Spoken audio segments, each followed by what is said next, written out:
Hi,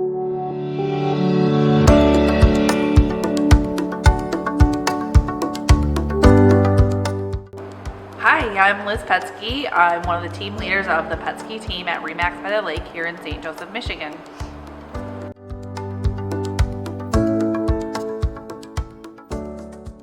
Number one, forgetting about closing costs. How much money should you set aside for that? That's really going to depend on your lender, but there are pretty standard costs associated with purchasing your home. One thing I do say is just go ahead and make sure you're talking to them about the closing costs associated with your purchase. One other thing is you should have money on hand for an earnest money deposit. Typically in our area, we recommend 1% earnest money of the purchase price. Number two home buyer tip is not knowing your credit score.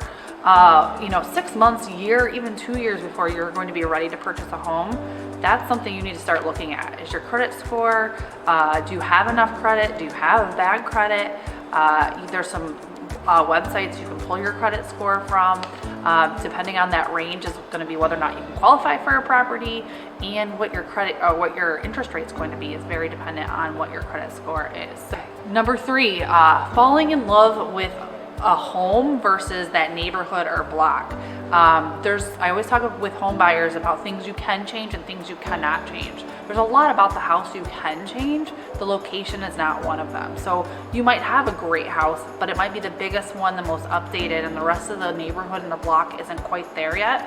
So, if there comes a time for you to sell that home, it is going to be harder because it is one of the highest price points or the nicest homes. Sometimes it's better just to find the smallest home that might need a little bit of TLC, but in a great neighborhood. Number four, applying for credit before your sale is final. So by that I mean, don't go out and buy a bunch of furniture or go buy a new car while you're under contract to purchase a home. That lender has taken into consideration your income versus your debts, and that could change whether or not you're eligible to purchase the home. So the last thing you want is a bunch of furniture with no home to purchase.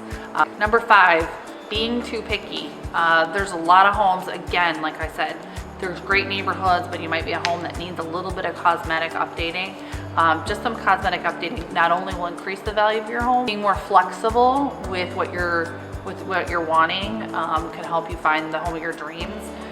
All right, thanks for watching. Again, I'm Liz Petsky, one of the team leaders at the Petsky team here at RE/MAX by the Lake.